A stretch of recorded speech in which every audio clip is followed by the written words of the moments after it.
Anna, are you still there and just with your video off? Sorry. Yes, ma'am, I'm here. Okay, that's fine. I just didn't want to get started if you had walked away for a minute.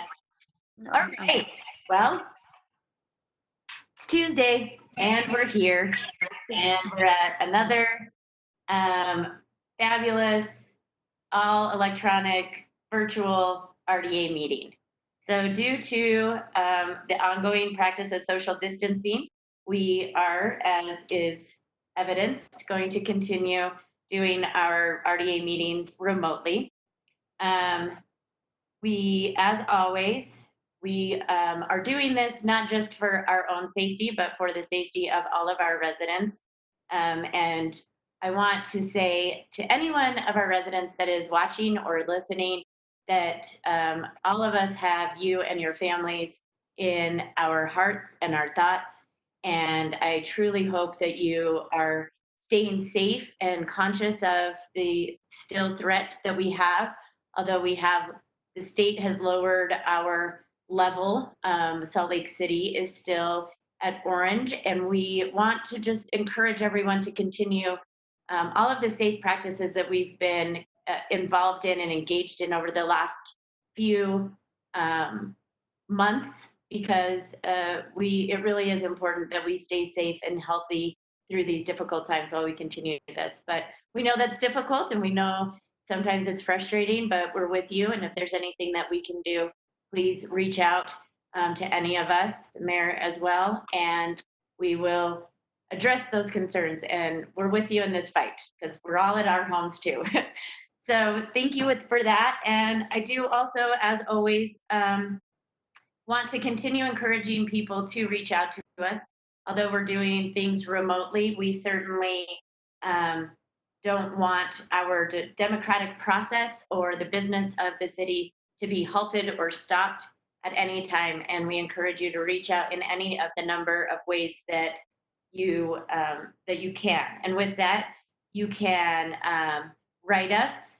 Who doesn't love letters these times of this time of pandemic? So get out your pen and paper and write us a letter. You can send it to P.O. Box 145455 in Salt Lake City.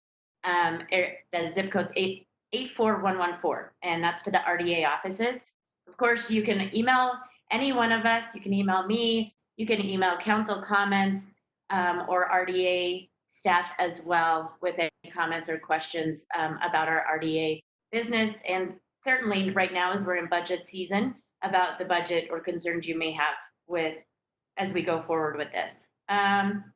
We do have general comments at this time, so we are going to open that up. And the way that our general comments have been working is that you can call in or log on. Cindy Lou will help you get in the queue. As always, we would ask that you be respectful, that comments should not include any racial or otherwise derogatory slurs or comments.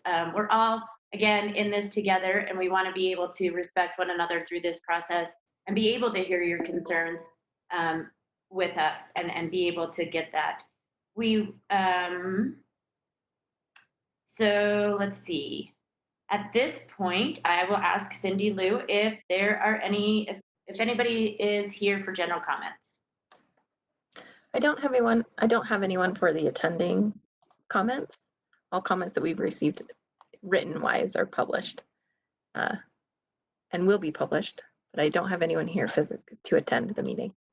Excellent. Okay, well, we are going to keep, just because of the different nature of things right now, I'm happy to take comments later on if somebody does log in or try to attend and want to say something. We can always switch things around a little bit if somebody logs in a little bit later, and just interrupt me and we'll figure out a good time for them to be able to be heard by the board. Thank you. We have a pretty simple agenda today, folks, so we're just going to get right on to it. And I do need approval of board minutes from Tuesday, April 14th. Looking for a motion. Anyone? So moved, Madam Chair. Second.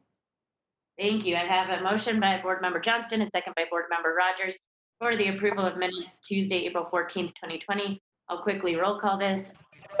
Valdemoros, Yes. James, Yes. Andrew, Yes. Dan, Yes. Darren, Yes. and I'm a yes. Great. Those are approved. Next on our items of business is the overview of the RDA budget for fiscal year 2020-2021. We have Jennifer Bruno, Ben Ludke, and Danny Walls to walk us through this overview of the budget. So I don't know who wants to start, but I'll let you all take it away. Madam Chair, I'll leave it to Danny. They've they've got a presentation they can run through, and then after that, staff can pipe in. Okay. Thank you, Jen. Madam Chair, members of the board, on behalf of RDA staff, Department of Economic Development, and Mayor Mendenhall, I appreciate the opportunity today to discuss and present our budget. I think Cindy has us teed up with the PowerPoint. So we have a fairly simple presentation. Madam Chair, I'll defer to you at any time. If anyone has any questions, I'm happy to take them, or if you want to save them all to the end, whatever the board prefers. So with that being said, Danny, I'm we going will to get started. Yes, please. Sorry. Board members, just because of the way, as you know, that things are set up when we share screens, it's hard for me to see everybody because you're in a littler screen. So if you have a question, feel free to just jump in and interrupt Danny. He's used to it by now, but I've been here long enough. So just go ahead and interrupt if you do have questions. Thanks, Danny. Thank you. Okay, real simple. We'll go through this. Cindy, next slide, please. We have broken our budget into 3 sections between highlights, breakdown of the budget, and key changes. Our first part is just covering the highlights. The main thing we wanted to really present to the board this year is a recap on the loans that we have done over the past fiscal year. The RDA has closed a total of 10 loans for just over $29 million. And I wanted to point out on this slide that that $29 million was actually leveraged as $236 million in total project costs. Of those 10 loans, one of them was primarily commercial. The other 9 were either primarily housing or mixed use, with the housing being a primary component of that project. We are currently working on projects that incorporate the preservation of 2 historic buildings in terms of the Jackson Apartments on Block 67, as well as the Kramer House as part of our State Street project. And 7 of our projects are within a 1/3 mile of a track stop, supporting smart growth and transit-oriented development. Next slide, please. This slide, we wanted to show kind of a breakdown in further detail of that leveraging for each of those 10 loans. What you see here is a graph showing on the left the number that represents the agency's contribution, and then on the right, the contribution, the non-agency contribution, which would then make up the total project cost. So you'll see that West End and Central 9th, the RDA investment was slightly higher. We took a larger role in the funding of those projects. But the other 8 projects I thought was interesting to demonstrate that for the most part, we're doing a fairly good job of leveraging our funds with private investment. And so that's what we show here. Next slide, please.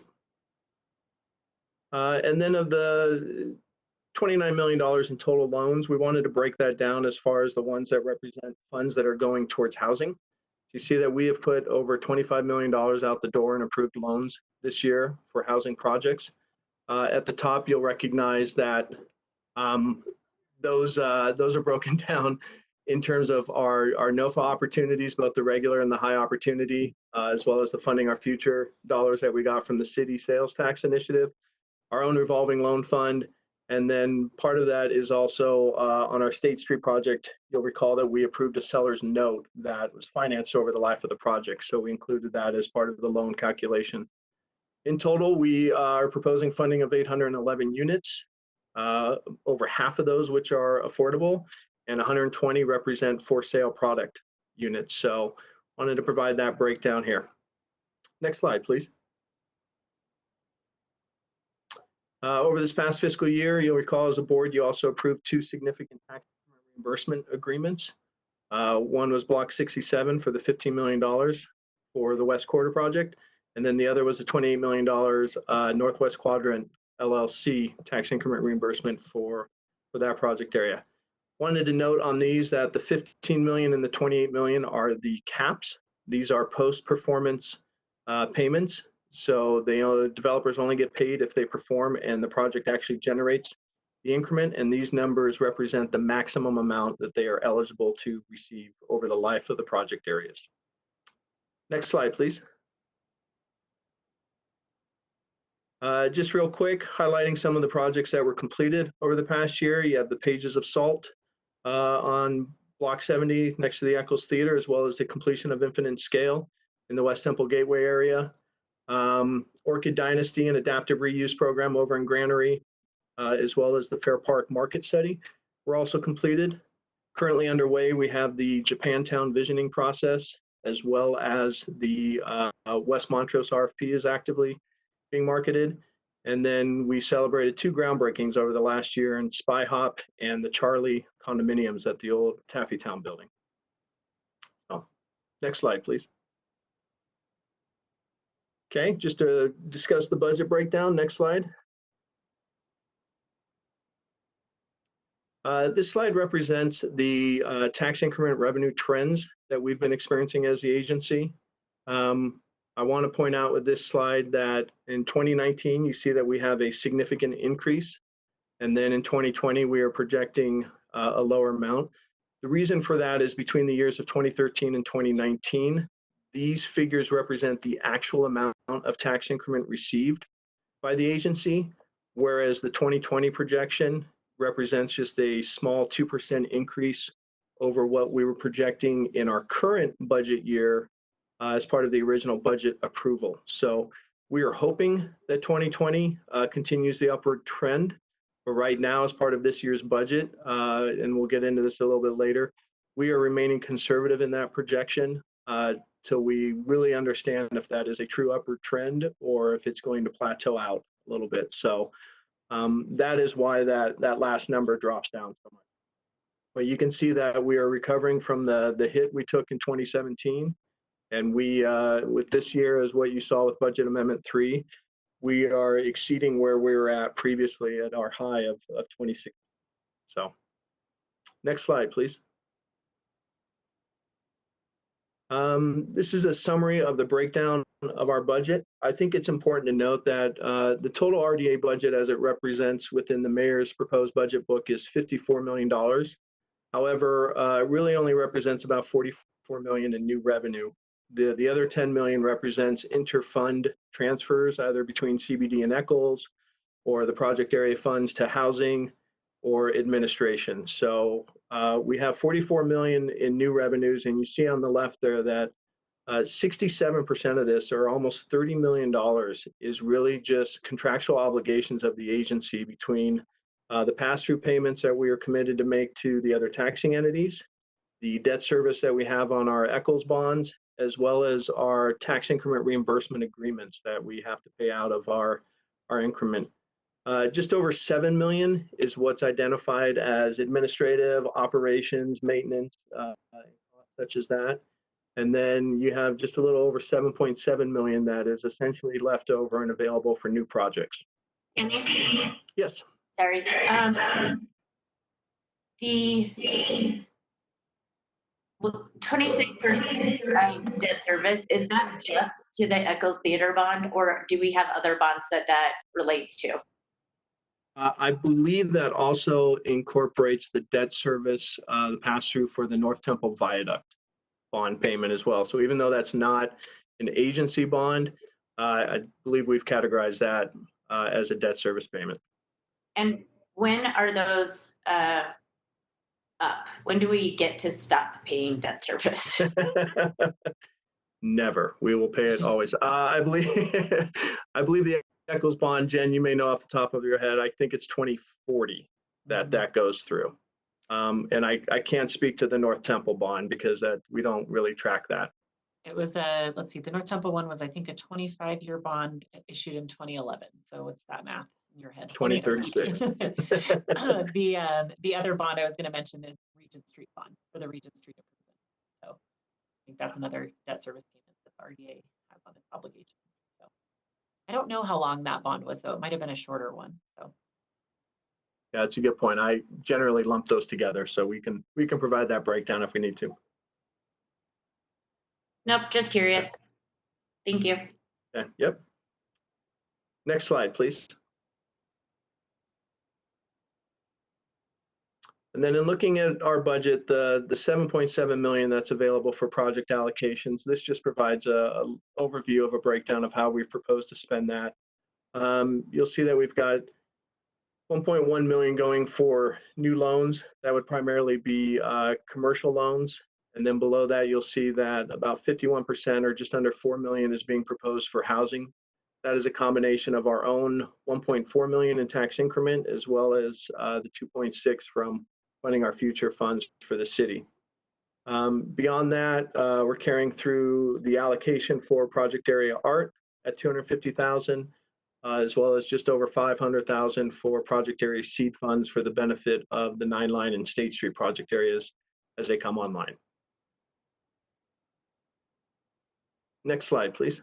Danny, sorry, will you keep that slide there? And I have a couple of questions. I mean, we would anticipate that 14.2%, the 1.1 million for new loans be, would we do that in a NOFA like we've done in the past? So the 1.1 is primarily targeted towards commercial. The number below that, the just under 4 million, which is the housing, the funding our future and our own TI housing contribution. Yes, we anticipate putting that out as a NOFA. So how do you anticipate the 1.1 for commercial loans? How does that get? That would just go out through our normal loan program that's established right now. And the only tweak there would be is if we wanted to target that towards a specific purpose or objective for those commercial loans. So say, for example, you wanted to do more of a small business loans rather than some of the larger projects we've done, or focus on TI loans to activate vacant retail space, that we can certainly look at doing that. And those are things we're looking at for some of the funds in the CBD. But right now that just would go out as part of our normal program. And remind me, because I am dumb sometimes, but does that 1.1 have to stay in project areas? It's not like housing that we can use citywide, right? It does have to stay within project areas, but it can be any project area, or am I wrong on that? Nope, you're right. It depends on the source. That 1.1 is actually split between 2 allocations, 250,000 from CBD, which would need to be spent within CBD. And then the balance is actually coming out of the revolving loan fund. And so that money can then be spent in any project area for any loan purpose. Perfect. Thank you. Yep. Any other questions on this? Okay. Cindy's reading my mind. Perfect. So just key changes. Overall, our budget this year, along with a lot of the rest of the city general fund, we've kept it pretty consistent with where we're at.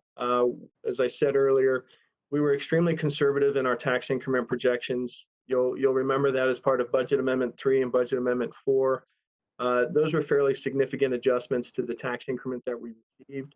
We are hopeful that that continues. But for budget purposes, we felt it was much better, especially now with the pandemic, to remain conservative in what we received as increments. So we really just projected 2% over what originally was proposed in last year's budget. So with that, that led to a lot of our project decisions and distribution of cash to be extremely conservative and remain fairly consistent with where we were at last year. So not a lot of big key changes within the funds. And so just to highlight some of the ones that you would see in our budget, as I stated just a second ago, we are proposing $250,000 in the Central Business Commercial Development Loan Program.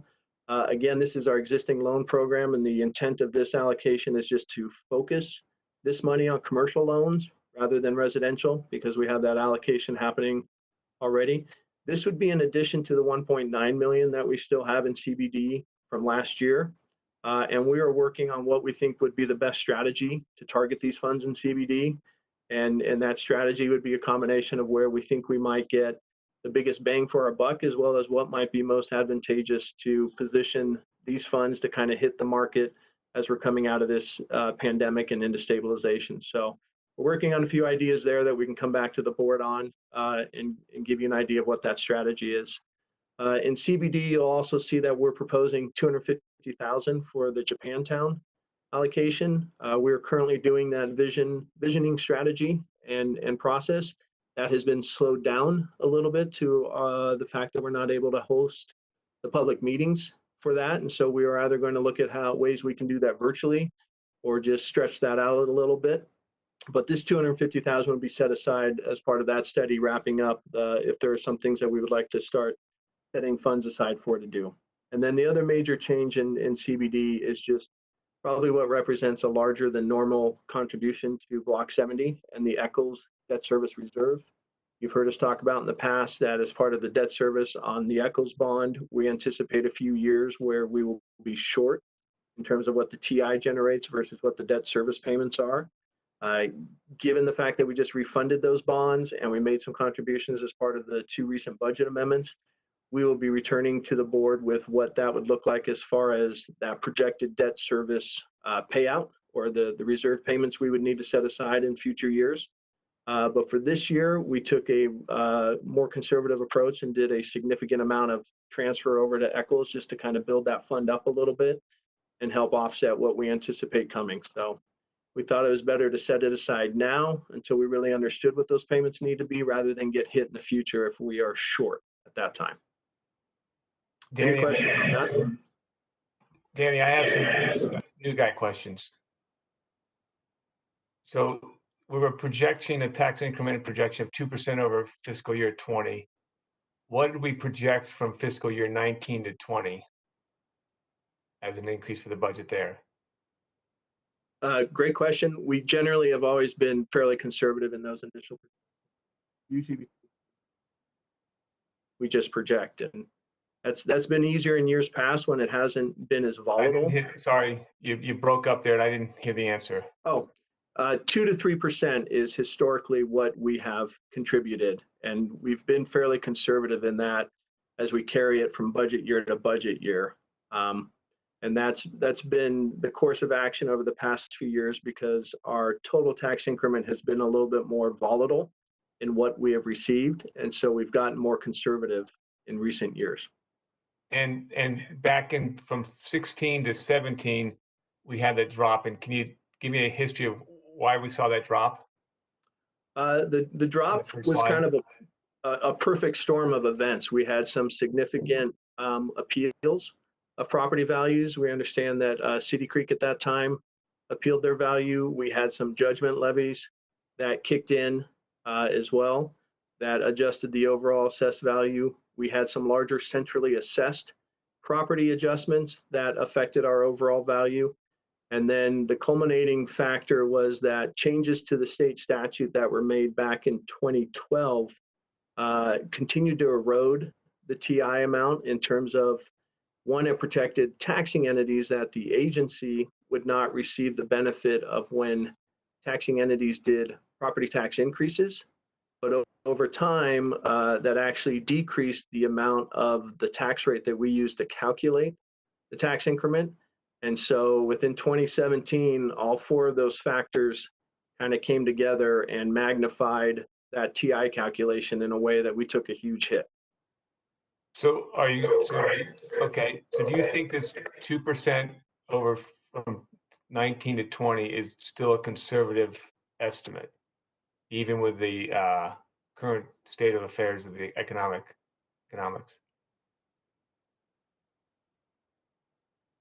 Yeah, I think for where we're at with tax increment, and 2 things I would point out on that is what we just saw with the actual TI that we received for our current fiscal year. We feel confident that we probably will see an uptick over the 2%, but we're being conservative with that. And then 2, because a significant amount of our budget is based on whatever TI we receive is what we then turn around and pay out to the taxing entities and the reimbursement agreements. That number will also go down if our TI goes down. And Right. so Okay. I think we're good with the number, and we've worked with finance on that, and we feel confident that that will protect us.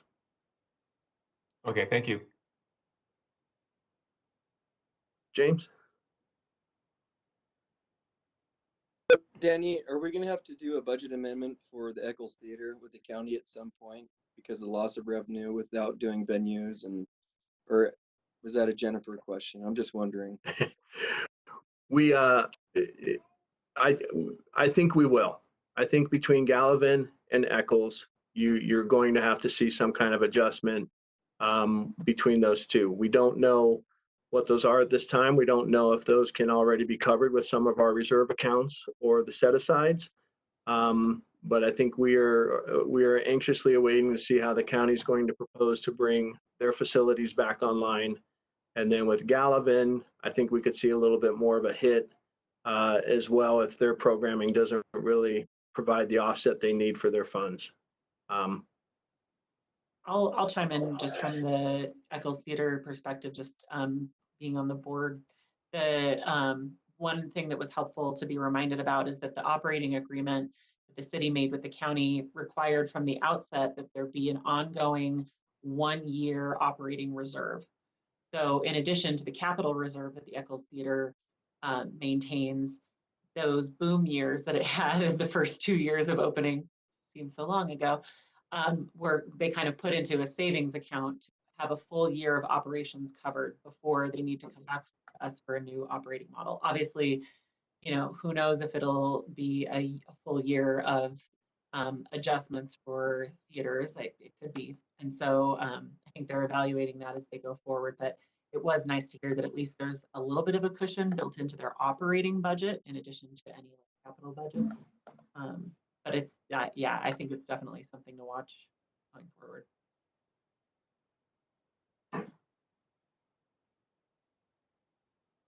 Any other questions on this slide? Okay. Next slide, please, Cindy. Carrying through some of our other project area funds, West Capitol Hill and West Temple Gateway essentially have expired in terms of we no longer collect tax increment from those project areas. However, we still have a balance of funds for projects within those two project areas that we are still working on. And so essentially what you see in those budgets is just whatever interest earnings we get from that fund balance, we have pledged towards offsetting the admin fees and moving those over. In Depot, really the only capital expenditure we were proposing is $389,000 for the potential bearing of power lines in front of agency property on 100 South. This is just west of 600 West. There's a housing project that's happening between 5th and 6th West that is proposing to bury the power lines over and across 600 West. And that transition pole would either be right at the agency property or in front of it. And so Rocky Mountain Power has approached us and they're providing us numbers of what the potential cost would be of just carrying that undergrounding essentially another 300 to 400 feet and take it to the edge of the agency property and just bury it along the entire street. So we're working on that. Danny, can I interrupt? Yes, please. Just for some background for some of the other board members, you know, this project actually, Jeff, who works for Rocky Mountain Power, his wife and I used to work together at the public defender's office. And so he reached out to me and said, you know, we might be able to work together in some way on this, because where that would be right in front of the Sun Trap, the gay bar that is down in that area, which is like pretty vital little spot to our communities and to that area. And so I appreciate the idea of budgeting this in, because I think it will make that land a lot more valuable for the RDA as well. And we won't have to come back and do it again later. And so it was kind of nice that Rocky Mountain Power saw a problem and said, maybe we can work together and have a solution here of some sort. So just kind of a heads up to some background there for board members. We are waiting on Rocky Mountain Power to wrap up that study, and we hope to have that in June. And this is also the property we're working with UTA on putting out on the market in the summer. So burying these power lines right in front of our own property would really help that development a lot. So Madam Chair, Danny, we had a conversation related to Central 9, related to burying power lines and having some sort of protocols and assessing when we would do it, when we wouldn't. Is that still in process? Have you had more staff talk about that and have anything to present to us at some point? Or it may impact this decision as well. We have not, as agency staff, when we had that conversation internally, I think that's actually a larger city policy question that probably needs to be tackled. And it was my understanding that's how it was going to be approached. And so we can reach out to the administration and see where that is. And if that's something that we want to take a role or the lead on, we're happy to do that. But I think it affects more than just RDA properties. To answer the question for this project, I'd say that the difference here is with Central 9th, we were looking at doing that for the neighborhood and for a couple blocks within that neighborhood.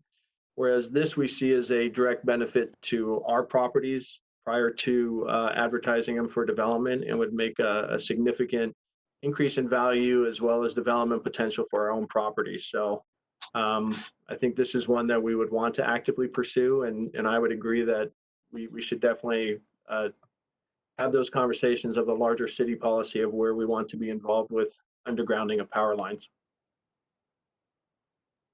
And I'd say also that the other reason this appeals to us is, as Chairperson Fowler said, we were approached by Rocky Mountain Power because the increased cost to us would be much less, simply because they were already doing this for the larger project. So we're really not having to bear a lot of the costs of the transition poles or anything else, as much as just that additional linear feet of taking it further west.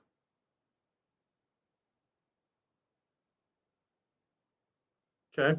The only other key change on this slide is we're proposing to put an additional $400,000 in our adaptive reuse program. We've had a few projects that approached us over the past fiscal year, none that have necessarily submitted applications, but there is still a lot of interest in this program in the Granary District. And so we felt that was probably the best use of these funds for now. And obviously, if something else comes up, we can address that opportunity at the time. But Danny, how many did we have last year, or how much money were we able to give out for the same program? Last year we didn't do any. I think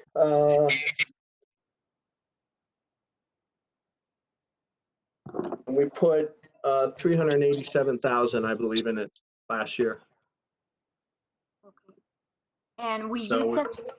We didn't. Nobody got it. We did not have any applications last year. So then this 400,000 will be on top of the 389. correct. Okay, so we'll have almost $1 million, well, about $800,000. Cool. Thanks. Yep. Next slide, please.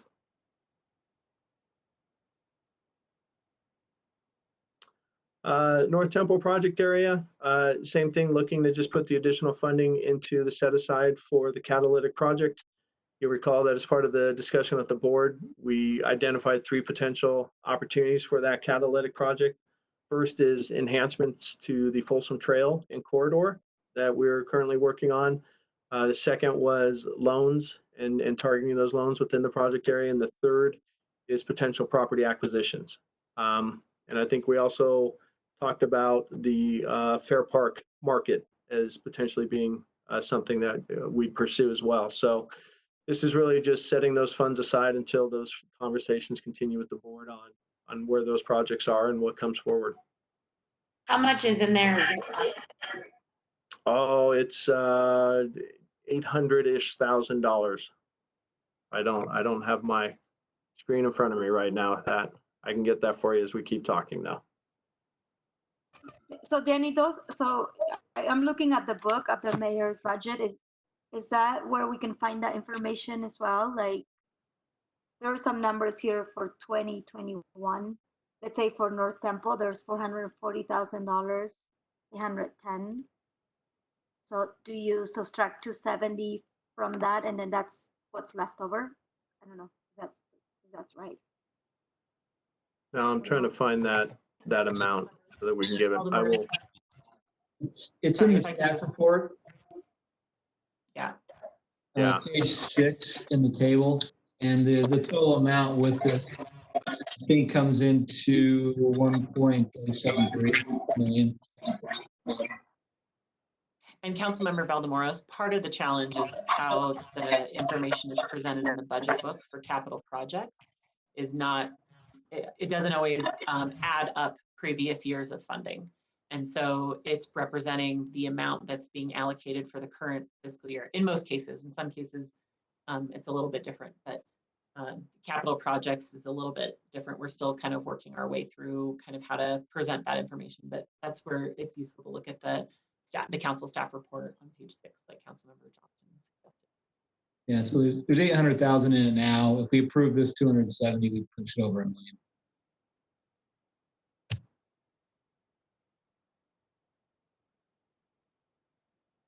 These funds, as we talked about, other key changes in these funds, as we talked about.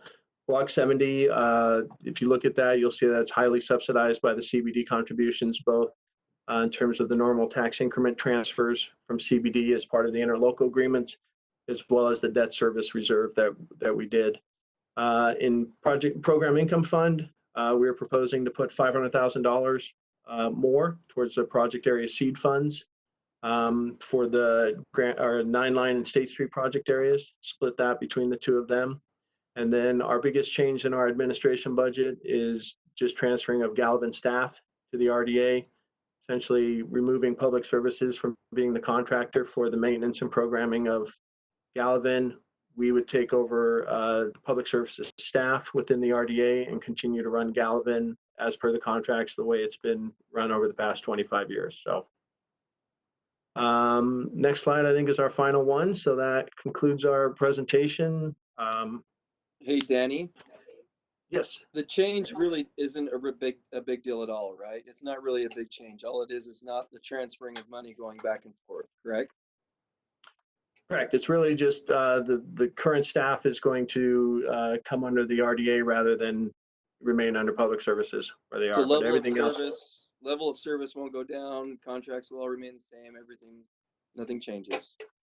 correct. We as an agency are essentially just stepping into public services role on those contracts, and funding, costs, impact will remain the same. And then we will start working over the next couple of years of looking at how we can improve Galvin and get that structure even better.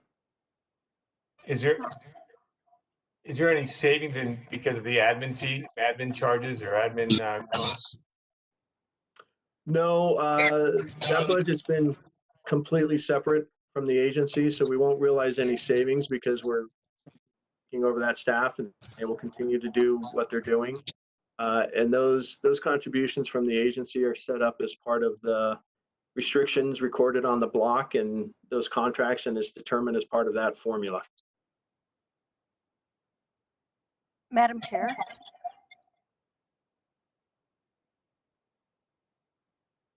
Go ahead, Cindy. the one thing I would say that is a little bit different is this switch does put the RDA in the business of service delivery. And that's a little bit different. I mean, they have done bits of that in the past, but I don't know over time if that will be better or if they'll find it to be more difficult. So it might be something that you want to keep in mind. Maybe you're doing it on a test for a few years or something like that. But I think it is unique, and it could be then that other RDA projects might expect that the RDA staff could provide services there too. I'm thinking of the 9th South project there, where they wanted to have some significant services provided. At that time, we said, look, the RDA is not in that business. Here's how much it would cost for the city to do it. But it just might be something that you would just want to keep an eye on over time.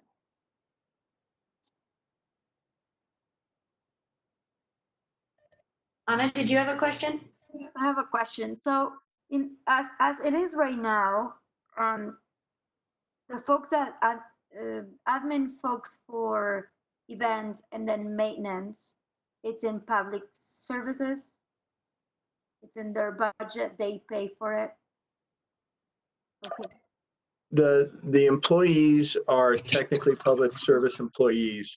However, it is paid for entirely by contributions from the agency and the other owners of the Gallivan Owners Association. And so those funds currently are received, transferred into public services, and that pays for all of the employees as well as they manage the budget overall. So that entire operation would just be picked up and then put into the RDA. okay. So basically the maintenance people will be under your purview then, Danny. Okay. Correct. All right, cool, thanks. Other questions right now? I have a couple, but Yeah, Andrew? Madam Chair, I think this is, I brought up earlier about how are we evaluating when we would pay the underground utility lines in the city. The argument about it impacting an RDA-owned property makes some sense, but we just haven't had that discussion. So I think from a council perspective, Chris, I would encourage us to have that discussion more quickly. Get a guiding, some framework for us to guide our decisions. Great. Other questions right now? Anyone? So, Danny, one of the things that I've kind of brought up when I've had small group meetings with finance and other departments regarding the budget is looking forward, not just this year's fiscal budget coming up, but the next couple of years, based on how we might all be affected by this pandemic and the closure of so many businesses and things like that, and revenue and all of that stuff. So I am wondering if kind of looking at, fiscal year 2021, 2022, and kind of anticipating how we might be affected. And I'm also wondering, as a side note to that, I know that we deferred payments for loans and stuff. Will that affect the incoming revenue for future fiscal years? Not as of right now. We did a 90-day deferral, which essentially takes us just to the end of this fiscal year. So as of right now, we are not proposing any further deferrals or offsets in lease. But if that is the case, if we get that direction or offer that, then that would potentially impact our revenue for fiscal year 21.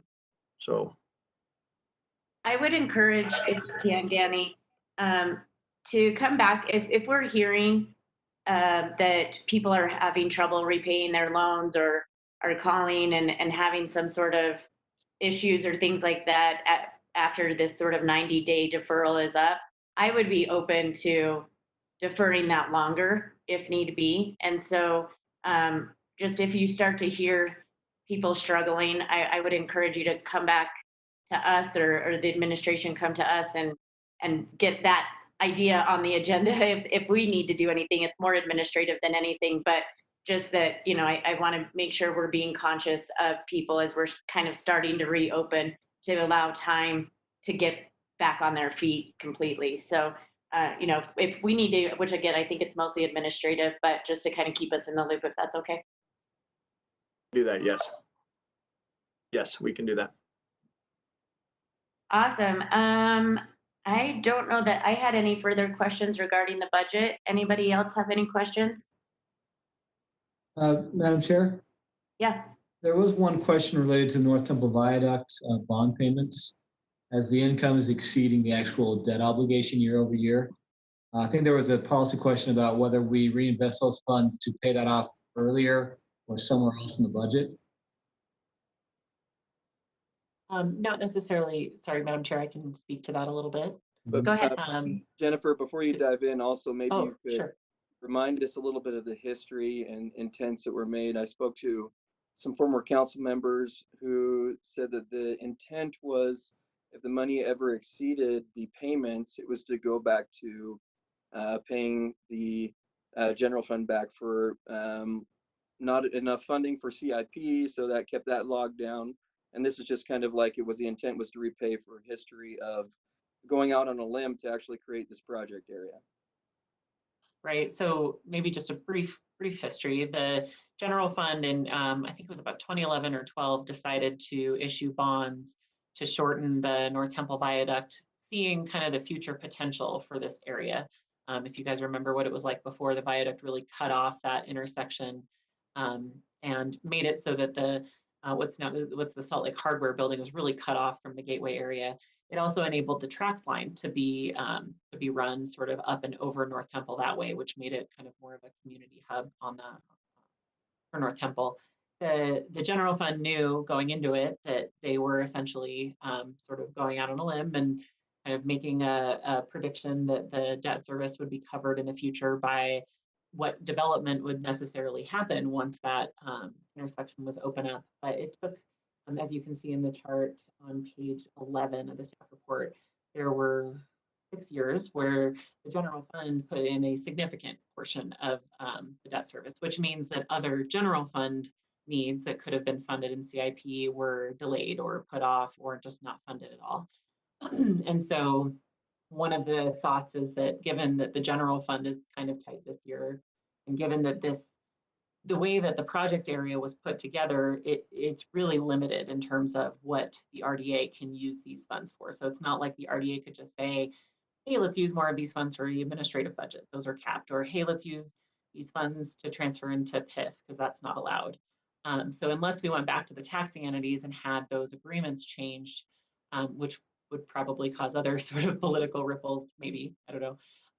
This was one of the options that was discussed. And again, it was based on Carlton Christensen was the council member at the time for District 1 that sort of was thinking that that could be the idea. So that's the brief history. And to Councilmember Johnston's point, I don't know that the bonds could be paid off early. That might be more complicated. We might have to look into that with financial advisors, but at the very least, there could be a 1-year sort of payback from the general fund. Sorry, Councilmember Fowler, I didn't mean to cut you off. Nope, I interrupted you. I apologize. Quick question, Jen. Is that decision to of what to do with that, I guess, income, a board decision or a council decision?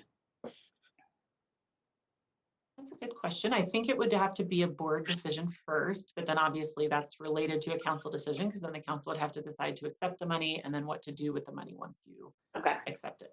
Okay. But I think you guys could work together, just, thinking. Well, I do know some of them. Yes. Council members, I think. Cindy, did you want? Yes. Yes. I would like you to speak about that. Yes. There's an issue that we have been tracking since last year that was of concern to the council. You'll recall last year, those of you who were here, last year the council did a test project where they moved some of the housing trust fund money, the amount of money that was going forward in that year, the amount being appropriated, moved that from the Housing and Neighborhood Development Division in the general fund over to the RDA for them to administer for a year on a pilot project.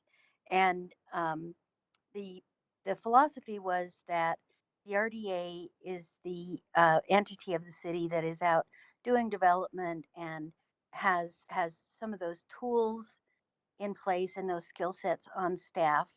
And they already had a system going that was working quite well. So the council did that. Toward the end of the budget process last year, we weren't sure whether to go ahead and move the fund itself, the Housing Trust Fund in its entirety, the part that includes the repayments of loans that have already been made. We didn't really have time to get it figured out, and we thought, well, if the test doesn't work out, then we just have to move it back again. So what we need to figure out is if we're going to proceed with that and move the entire fund from the city general fund area over to RDA. And that would be what I would recommend. And the reason is that the funding it has its roots in an old federal grant program. There are no federal restrictions on the money. It's entirely flexible in terms of how you can use it now. But it has its roots in an old program where the repayments from some loans came to the city, and then the city decided to create a couple of sort of legacy revolving loan funds, and this is one of those. So, and a revolving loan fund, even when the money comes in slowly, at least it's recirculating. And so this is money that's been working in the housing community for many years. And so I would suggest that we go ahead and look further at moving that from the repayments of the outstanding loans, move that to RDA, or at least accounting wise, so that the loan program can be fully administered in RDA, and it has the advantage of the funding our future monies, the money that RDA puts in from housing, as well as those repayment monies from the revolving loan fund. There's a bit of a complication, and it's a piece that I think you can deal with in your budget opening that you'll be talking about on the 26th. And that is that HAND is recommending that some of that money be used instead of for loans for grants. And so that would be a one-time use of the money and take a little bit out of the overall housing loan fund. But that's a topic that you can determine next week of whether you want to, how you want to use that money and whether you want to make an exception. But we'd like to get from you, if we could, some direction on whether you would like to carry through with keeping that loan fund intact and placing it in RDA with whatever accounting transfers that need to take place, or whether you would like to have that money stay in the Housing and Neighborhood Division. And I don't know whether you'd create another loan program or whether you would just use it on a one-time basis for programming. So if you could Cindy, talk yeah, about that. Madam Chair, I would bringing that up, I'd Cindy. support that change.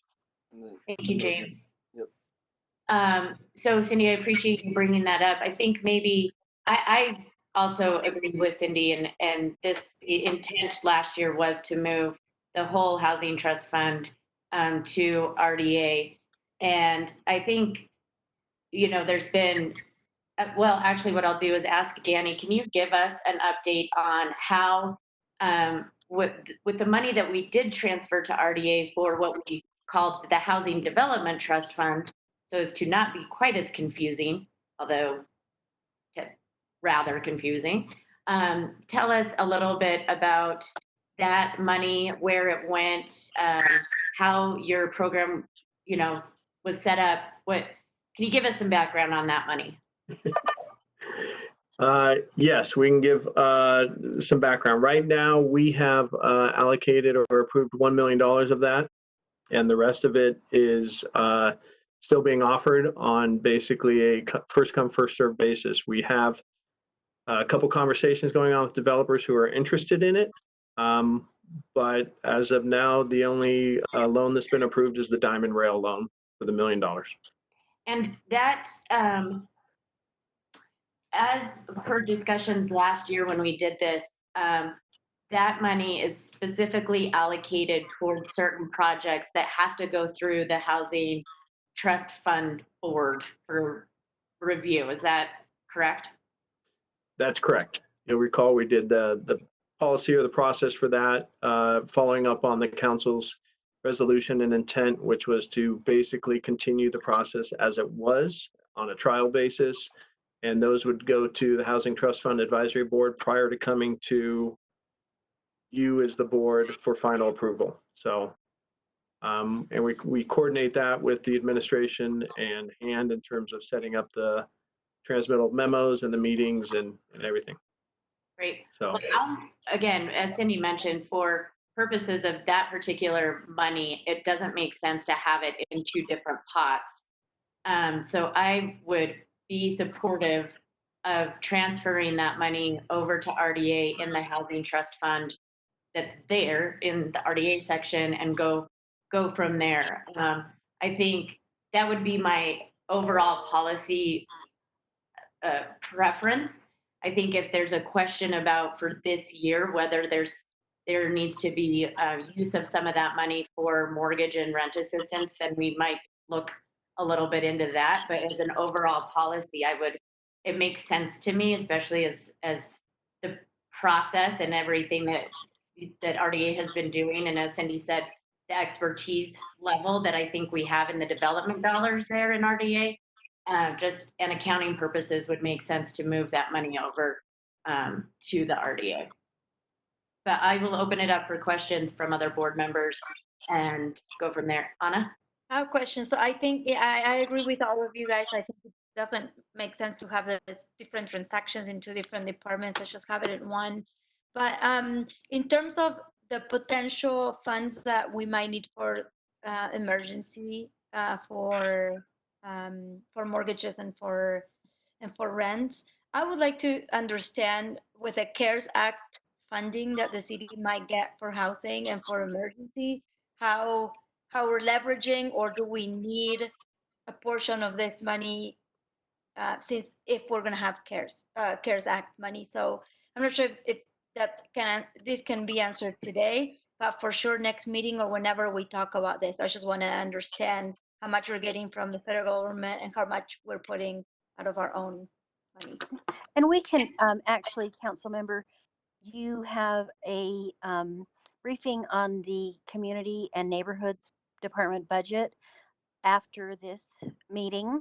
And so we can begin that conversation there. We won't have all of the answers, but that is the opportunity to start that conversation.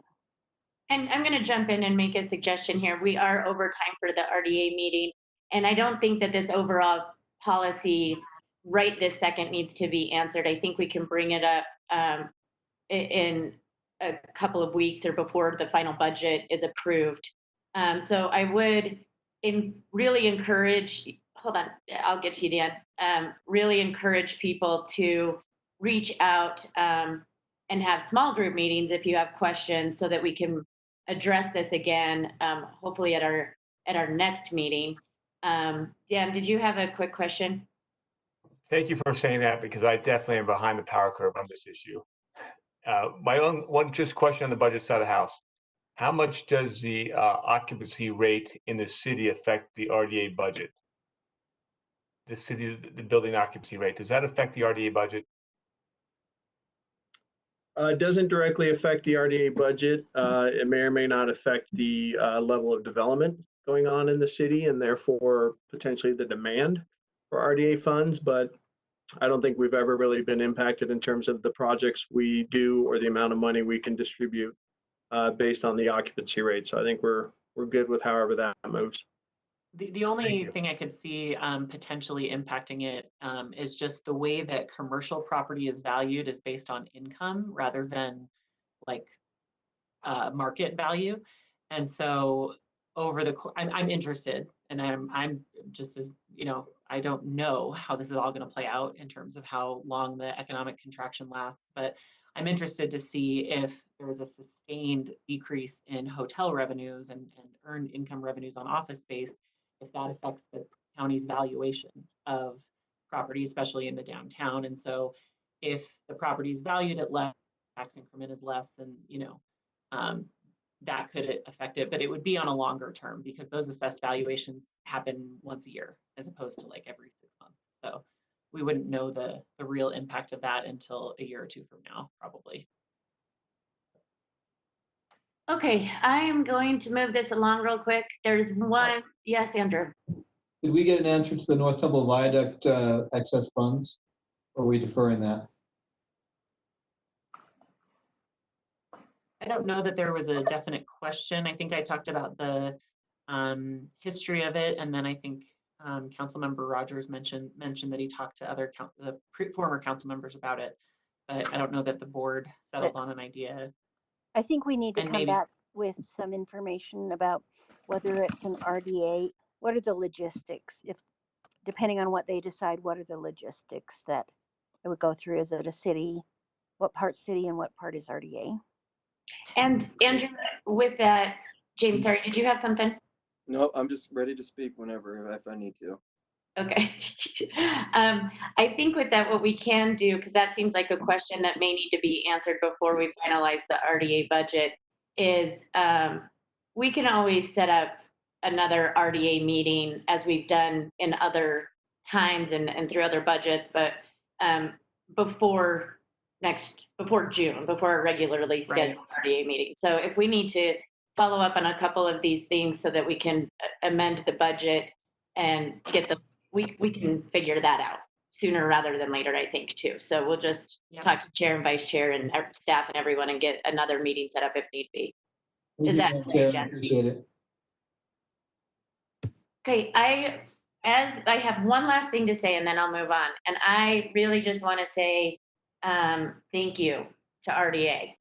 When you look at the slides and showing $23 million with over 400 affordable units in the year, the last couple of years, I mean, that's unbelievable. And the amount of work that you, Danny, and your staff do, it's truly awesome. And I know, having spent some time with your staff, I know how much they truly are dedicated to the residents of this city, that they're dedicated to their jobs and the mission and the goal behind RDA, and really raising up communities and helping everyone within those communities. And I just am grateful that I get to be a part of it, a little tiny part of all of the amazing work you guys are doing. And so, again, I mean, $23 million in housing, that's quite a feat to get out there. So thank you. Please send my thank you to all of your staff. And, we look forward to another awesome fiscal year. Madam Chair, Yes. this is Cindy Lou. I just wanted to let you know that you did have an individual who is interested in sharing a comment, if you're still open to that. We will definitely, we're running a little bit late, but yep, let's make sure somebody is heard, and then please. Okay. This is Jason Seaton, and I'll go ahead, Jason, and start the 2-minute timer after you introduce yourself and the topic of your comment. Hi, I just wanted to ask about where on the Folsom runs into the Jordan River, if that area, if there's any plans to do repair to that stretch of the Jordan River and in the North Temple area, if that can be done as part of that project rather than just including the river in that rehabilitation of the area. Is that something that anyone has looked at? It's just a suggestion, but the river really needs some help. And right now the Folsom Trail is just going to dead into a homeless camp. And I'd like to see the city proactively adjusting or fixing the river wherever fixes are being done next to it. That's about all I have to say at this moment. I'm going to bring this up more and more in the future, but if the RDA is listening, it may be a little bit out of their purview to do things along the river, but I think it should be included. Great, thank you, Jason. It looks like Danny might have a quick response to that before we end. So Danny, if you wanted to say something. Real quick, we are part of this process, but I am by no means an expert on it, but it's my understanding that the reason it does not connect to the Jordan River west of 10th West is because the city does not own the easement to make that happen. And so I don't know what the status is of trying to secure that easement, but that is not held by the city right now. So, Madam Chair, I think an update might be coming to the City Council on the Folsom project, and we can probably get some more information on that, but that's the real quick information that I can share. Great, thank you, Danny. So we will keep that in mind as we move forward with those discussions. And Jason, thank you for calling in and your comment for us. Okay, real quick, any reporter announcements from Madam Mayor? our executive director. No, thanks. It's fun to listen, hard to stay quiet. Danny and the RDA staff did an awesome job. And I'd second your kudos of how the gravity of work that the RDA is able to do each year. And kudos to the board for making it possible. Thank you, Mayor. Danny, do you have any announcements or reports at this time? I do not, other than to say you guys are very generous with your praise of me. So I will definitely pass that on to staff because they are the ones who make everything happen. So I get the honor of sitting here representing them, and it's a great honor. So thank you for that. But I will make sure your comments are heard by them. So thank you. Great. Anna, do you have anything as vice chair?